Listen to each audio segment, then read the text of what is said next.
mês de outubro, em que o mundo se veste de rosa para sensibilizar sobre a importância da prevenção e combate ao câncer de mama, o Educa Floripa apresenta uma história inspiradora. Vamos conversar com uma professora da Rede Municipal de Educação de Florianópolis, que vai compartilhar sua jornada de enfrentamento à doença. Vamos falar sobre conscientização, apoio mútuo e busca por cuidados de saúde preventivos, além de autoconhecimento.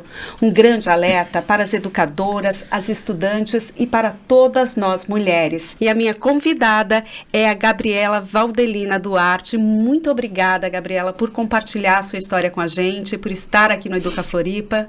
Olá.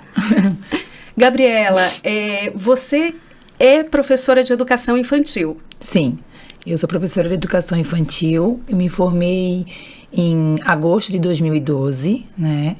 Eu trabalhei 9 anos de auxiliar de sala e hoje eu trabalho de professora, regente, desde o ano passado, de maio do ano passado. Além de professora, você também é mãe. São 2 filhos, uma menina e um menino. Isso mesmo, eu tenho uma menina de 13 anos, ela se chama Dandara, e eu tenho um menino chamado Enzo, ele tem 4 anos hoje.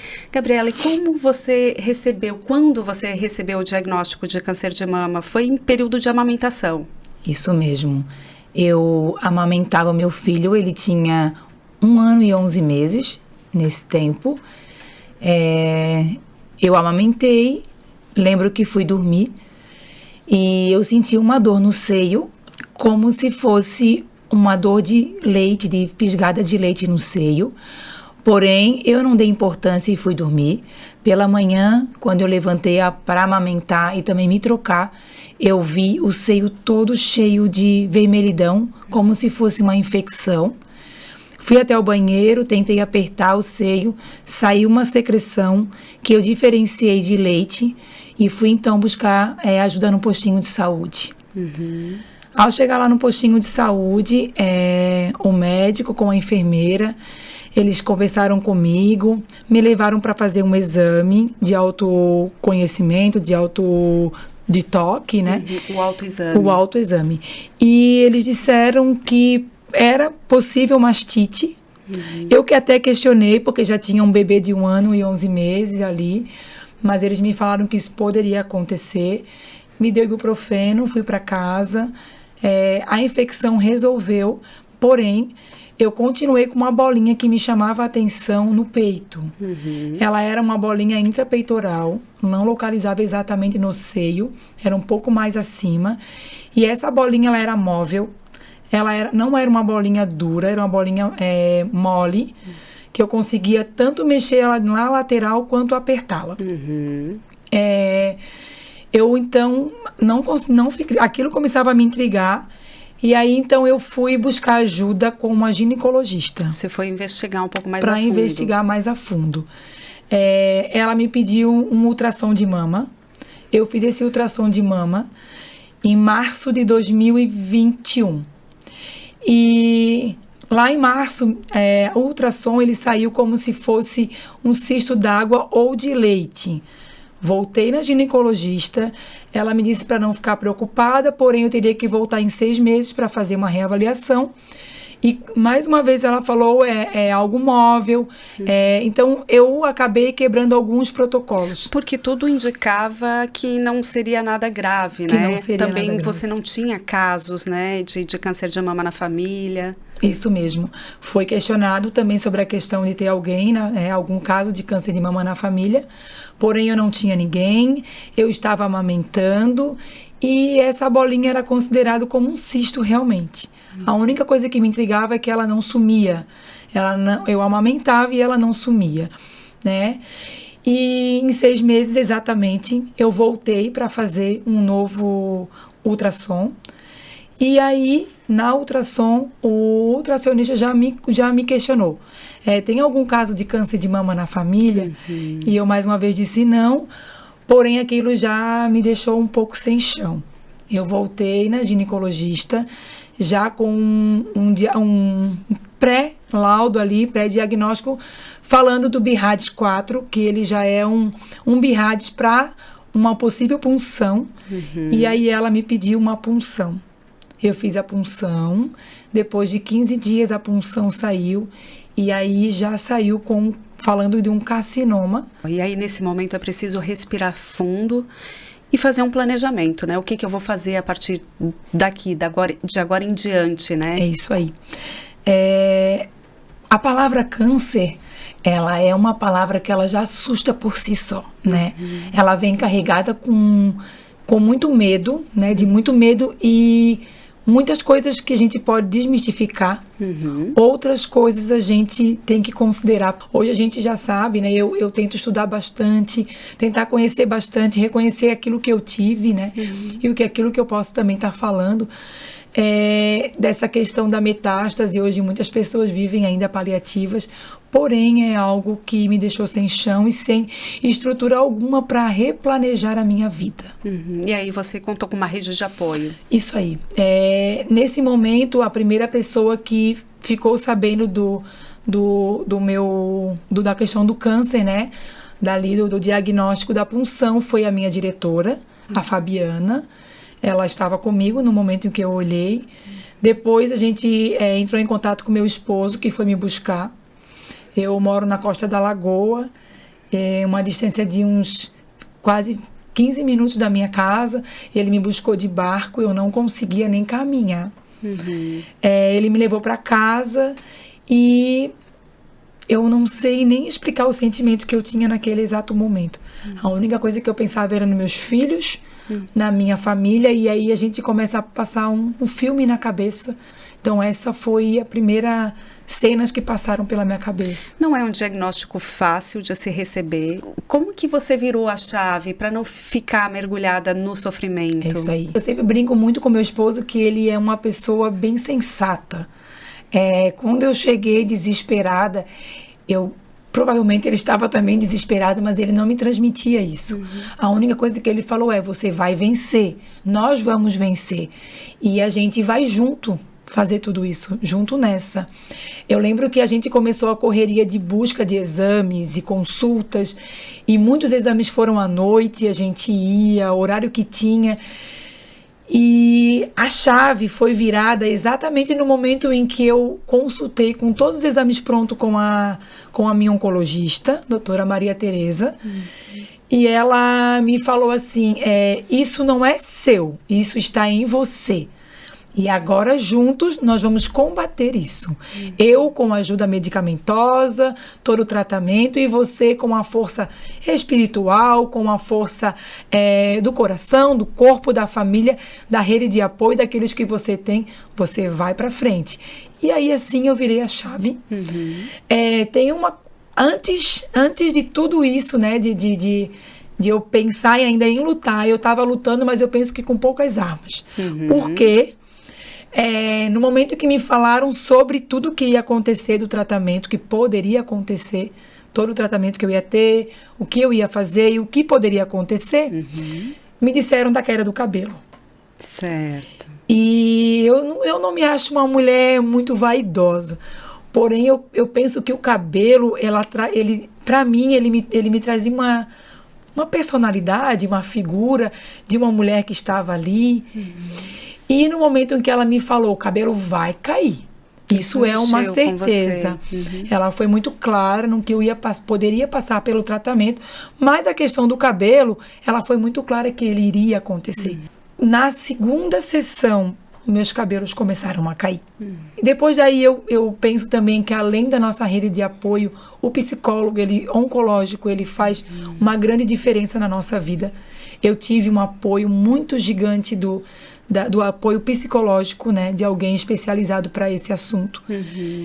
Com a doutora Margit, ela era uma pessoa assim que eu disse que ela era meu anjo de asa grande, e ela me falou, a partir do momento que você conseguir desprender da questão do cabelo, você vai se libertar para focar no tratamento. É isso aí. E isso aconteceu?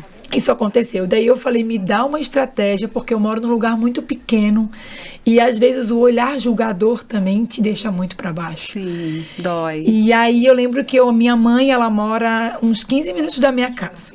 E ela falou, vamos fazer uma brincadeira. Você vai colocar o turbante, a hora que você descer da sua casa, você vai tirar o turbante e você vai caminhar até a casa da sua mãe, que é uma trilha única, sem o turbante. E eu fiz essa brincadeira. Eu lembro que com lágrimas nos olhos, essa brincadeira, eu arranquei o turbante e eu não olhei nem para a esquerda nem para a direita. Eu olhava para frente, carequinha, bem carequinha.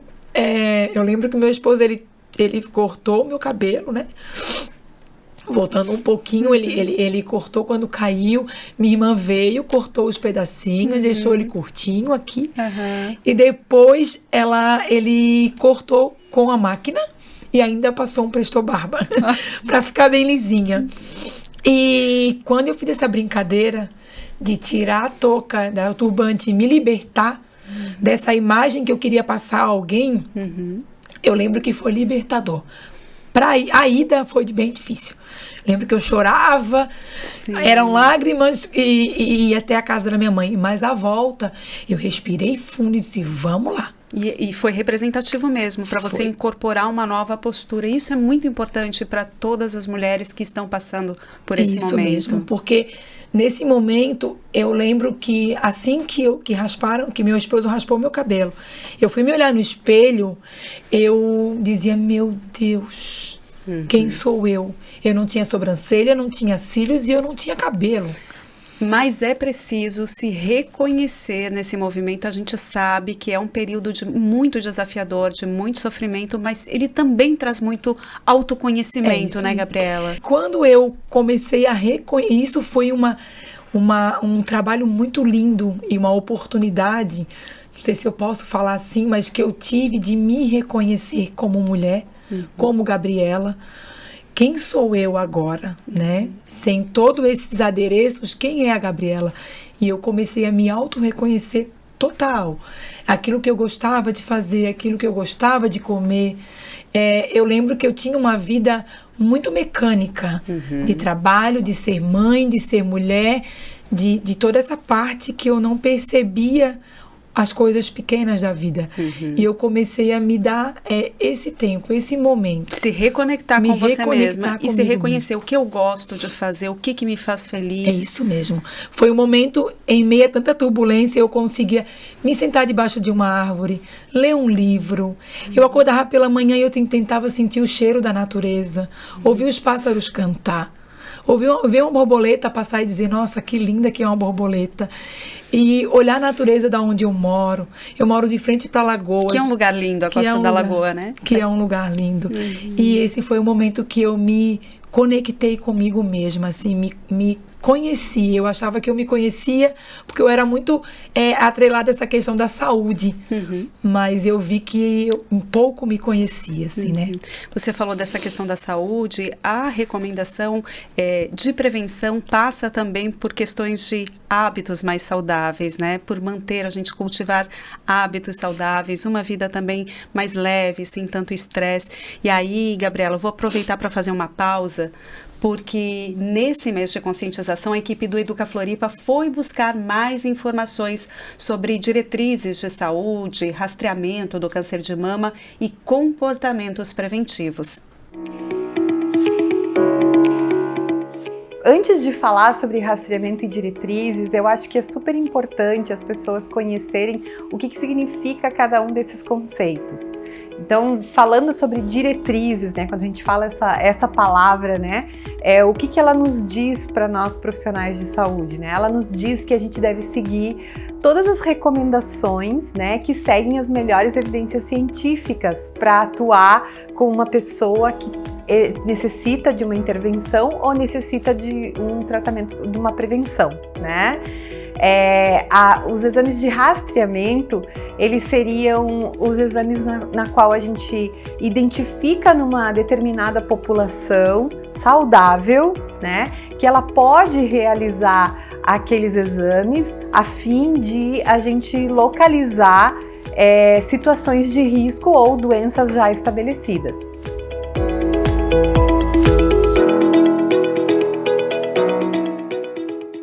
Um profissional de saúde, ele deve levar em conta 4 níveis de prevenção. Os níveis de prevenção primária, né, ele vai ser baseado nas condutas na qual não só o profissional de saúde interage, mas toda a população e a sociedade. Ele fala o quê? Que as pessoas devem comer comida saudável, que as pessoas devem fazer atividade física, que devem existir políticas públicas que garantam acesso às pessoas aos serviços de saúde, que as pessoas tenham hábitos saudáveis, que as pessoas cuidem do nível de estresse, né, no nível de ansiedade, né, seguindo as melhores evidências sempre, né? E o profissional de saúde, ele trabalha dentro desse contexto estimulando, né, a população e as pessoas que ela atende através das atividades educativas e outras atividades que são previstas não só pelo município, mas como pelo estado e pelo nível federal.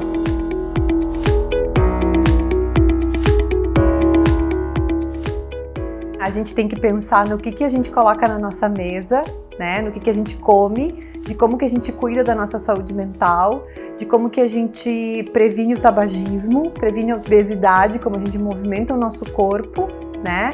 E todas essas ações fazem um conjunto, né, de prevenção contra o câncer que também vai de encontro ao nível secundário de prevenção, que aí sim tem a ver com o quê? Com os rastreamentos, né? Que são exames o quê? A gente identifica um número de uma população, por exemplo, de mulheres, né? Que necessitam fazer os exames, por exemplo, preventivos ao câncer de colo de útero, de 25 a 64 anos. Essa faixa etária é a faixa etária que é mais acometida pelo câncer de colo de útero. Não significa que todas sejam, né? Mas a gente vai rastrear entre essas mulheres saudáveis quais as que precisam de intervenções em saúde. Da mesma forma, o rastreamento com câncer de mama a partir dos 50 anos, né? Uma mamografia a cada 2 anos em mulheres que a gente não tem um diagnóstico estabelecido, mas que a gente rastreia a fim de procurar as situações de risco.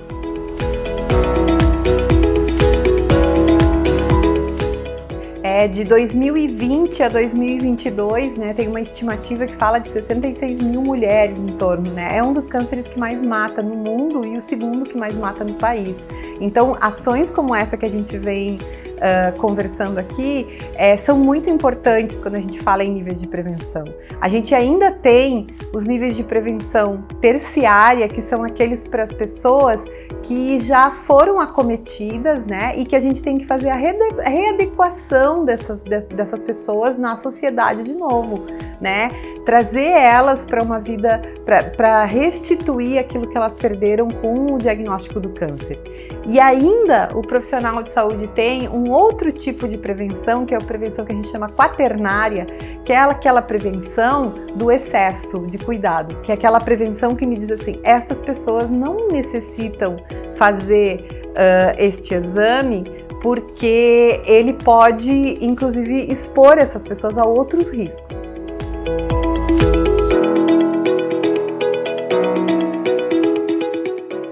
Então, com relação ao câncer de mama, né, a gente tem todos os fatores de risco que são ligados aos aspectos de vida dessa pessoa, das questões hereditárias e genéticas, né, das questões comportamentais e ambientais, né.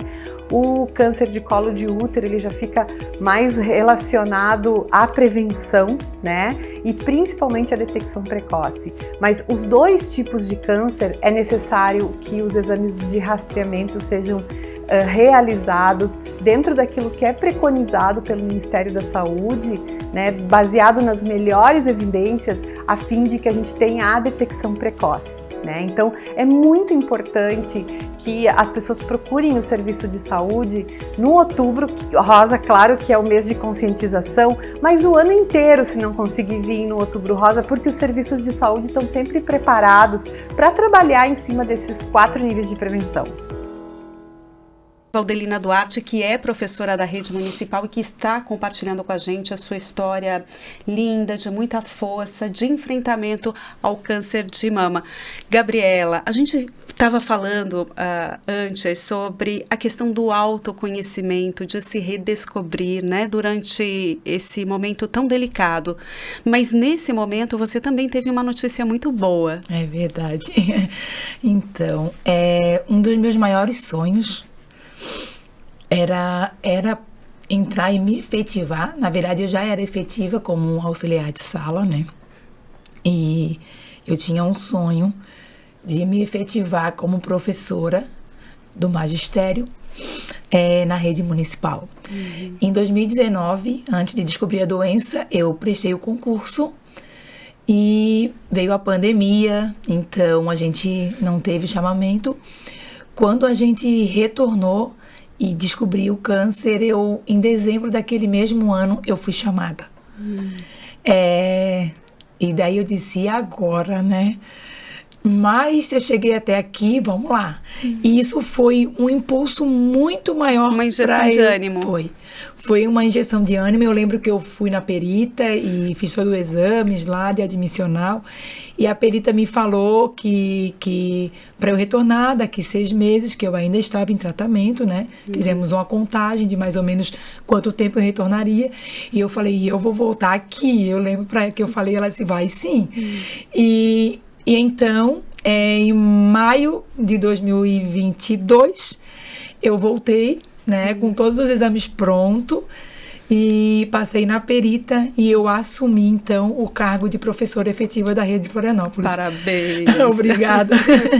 Então, foi realmente uma injeção de ânimo, era um foco, né, além de todos os outros focos que eu tinha, né, da questão familiar, dos amigos, né, da questão de ser mulher, esposa, um marido maravilhoso ao meu lado, mas também a questão de voltar e realizar o meu sonho. É muito importante estar focado em coisas que fazem bem, né? É verdade. É muito importante. Como é que foi o teu retorno para a sala de aula? Porque aí você precisou ficar para a escola, né? Você precisou ficar um período afastada e aí quando voltou como efetiva ainda? Isso mesmo. Eu fiquei 10 meses afastada, né?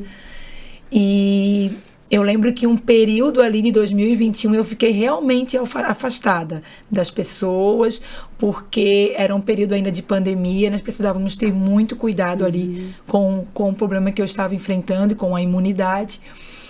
E quando eu retornei, eu lembro que eu avisei, né, para minha diretora da Costa que eu estava voltando, eu tinha me efetivado, e eu ganhei um presente, porque eu voltei designada para a Costa da Lagoa, mais uma vez. Eu estou lá trabalhando com projetos com as crianças, e estou na secretaria também, estou aprendendo um outro trabalho além da sala de aula, né? E isso está sendo, assim, de tamanha importância para mim. Uma fase de descoberta. Qual é a dica que você dá para todas as mulheres, as estudantes, fazer o autoexame? Sim. Pelo que tu me falou lá no início, você poderia não ter voltado depois de 6 meses para fazer uma investigação mais profunda, né? E se você não tivesse voltado, provavelmente seria muito mais difícil de tratar. É verdade. Eu sempre, como eu falei anteriormente, eu sempre fui uma pessoa bem preocupada com a saúde. E eu penso que nós mulheres, né, eu sempre brinco que a gente é cheio de pecinhas, né? Somos um quebra-cabeça aí e a gente precisa, isso é muito importante. A mulher precisa se auto-reconhecer, ela precisa saber quando o corpo dela tá dando algum indicativo que algo está errado, algum sinal de que algo está errado. E a mulher precisa fazer o autoexame, ela precisa ir no ginecologista, fazer o exame de preventivo, fazer o exame do toque de mama, né, do autoexame, também em casa, se tocar no banho. E algo que para mim foi um grande ensinamento, mesmo eu tendo muito essa questão ligada na parte da saúde, é o toque, de quando a gente fazer o nosso autoexame, a gente tocar a nossa axila. Porque era algo que eu não fazia. Eu só fazia o autoexame no banho, geralmente no banho, mas eu não fazia o toque na axila. Mais direcionado na mama e não ia... Isso mesmo, mais direcionado na mama e não ia até a axila. E quando eu descobri o câncer, eu tinha 6 centímetros, um linfonodo de 6 centímetros na minha axila. A partir do momento que eu descobri e eu toquei, eu apalpava aquilo como se fosse um pedacinho de um ovo. Era muito grande. E era algo que eu nunca percebi. Então, isso é muito importante. E, além disso, a gente persistir, Realmente não num diagnóstico, não buscar um diagnóstico que não, porque não vai existir algo que não, um diagnóstico que se isso não existir, mas persistir naquilo, porque eu fiz e se eu não tivesse retornado, aquela bolinha fosse apenas uma bolinha, um cisto que estava ali, eu poderia hoje não ter. Porque a gente ainda ouve muito, né, Gabriela? O seguinte comentário: quem procura acha, né? E esse é um pensamento muito errado, né? Não é quem procura acha. A gente precisa estar se cuidando, né? Olhando para si, conhecendo o corpo. É verdade. Eu penso que quem procura antes consegue achar ainda a solução. Agora, se a gente não busca, não procura, não vai até pedir ajuda, né? Eu digo na medicina, né? Eu acho que daí sim, a gente quando vai achar, daí já é algo tarde demais, né? Porque quanto mais cedo for o diagnóstico, né? Maiores são as chances de tratamento, de cura. É verdade, porque hoje ainda a gente tem muito na saúde a questão da mamografia depois dos 40 anos, 45 anos, né? Eu sou uma pessoa que tive câncer de mama com 35 anos. E se não fosse algo que aparecesse, fosse algo saliente, eu iria descobrir isso com 40 anos. Você tinha feito os seus exames preventivos? Sim. Antes do... Eu tinha feito em fevereiro, eu tinha passado pela ginecologista e a gente tinha feito o exame do toque de mama, né? Tinha feito o exame preventivo e estava tudo certo. E aí, em fevereiro, em março, eu senti... E em junho eu descobri. E que bom que você fez o acompanhamento correto, né? Não desistiu de voltar ao médico. Quer dizer, a correria do dia a dia às vezes engole a gente, né? É verdade. E aí me conta, quais são os planos a partir de agora? Eu sei que você se tornou uma ativista, digamos assim, de levar essa causa, de levar conhecimento, não só dentro da unidade, mas para toda a comunidade, né? Ao teu redor. Tu tem planos também de trabalhar como voluntária? Sim, antes do plano, eu sou uma pessoa que acredita muito numa divindade, né? Em algo que é além de tudo isso que eu vivi. Eu sou evangélica, eu acredito em um Deus. E a fé, ela também é algo que ela precisa estar muito forte, muito positiva nesse momento. Você precisa se agarrar em algo que te permita continuar. E Deus, ele nesse momento, ele foi o meu maior suporte. Porque eu precisei me agarrar nessa fé. E eu lembro que quando eu tomava as quimioterapia, eu via muitas pessoas, e isso é algo que eu não estou aqui julgando, nem pré-julgando ninguém. Eu sei que pelo movimento e o que né, eu via as pessoas com muita raiva daquilo que estava acontecendo. E eu só olhava para aquele líquido e dizia: Senhor, se daqui eu sair, eu quero trabalhar para ajudar muitas pessoas. Não só o câncer de mama, mas todos os tipos de câncer que eu puder ajudar. Então, hoje, meu projeto assim que meu filho crescer um pouquinho mais, ele tem 4 anos hoje, eu quero poder trabalhar de voluntária no CEPOM, no Complexo CEPOM, né?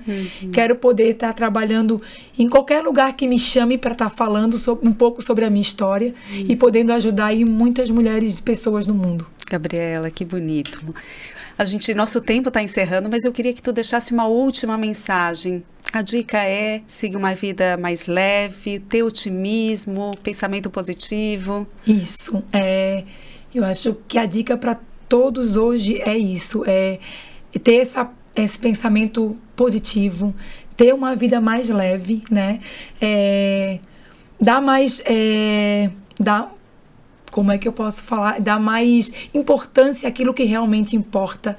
Priorizar aquilo que realmente importa, né? Estar mais com a sua família, né? Ter fé, ter uma âncora em algo que possa fazer você continuar, né? Então, para as mulheres, ame-se mais, cuide-se mais, perceba-se mais e faça aquilo que te faz bem. Eu acho que é isso que é o mais importante hoje. É uma grande lição para todos nós, sem dúvida nenhuma. Gabriela, muito obrigada por compartilhar a tua história, a tua trajetória aqui com a gente no Educa Floripa. Eu agradeço também a oportunidade. Muito obrigada. E o Educa Floripa de hoje fica por aqui. Muito obrigada pela companhia e até mais.